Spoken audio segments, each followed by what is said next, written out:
దేహాత్మ భావన ఉంటేనేమో బంధము, దేహాత్మ భావన పోయి స్వరూప జ్ఞానం కలిగితేనేమో ముక్తి మోక్షము అని పెద్దలు చెబుతున్నారు.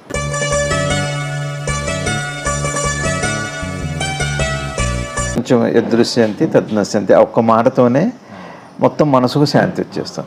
కనపడేది నశించిపోయేది ఒకటే సూత్రం.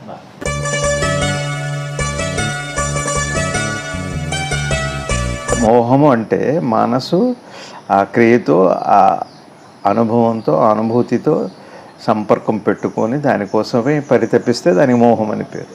గుర్తుపట్టి దాన్ని వినియోగంలో ఒకటైపోతే అది ప్రేమే. ప్రేమ అంటే సహజ ప్రక్రియ.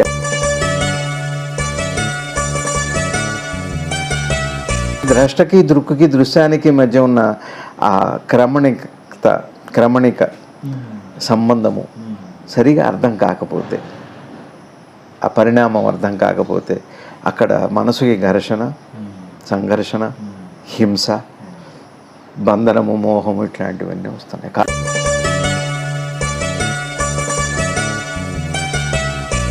ఇప్పుడు మీరు చెక్కుతున్నారు, ఒక శిల కానీ ఒక చెక్క కానీ వేస్టేజ్ ఉంది, దాన్ని అది అంత వస్తేనే రూపం వస్తుందని తెలిసాక మీరు తరుగుపోయిన దాని గురించి లేకపోతే పైన పోయిన వ్యర్థ పదార్థం గురించి మీకు బాధ ఉండదు. అది వ్యర్థమని మీకు అర్థమవుతుంది. వ్యర్థమని అర్థం అవటమే పరమార్థం తెలియటం.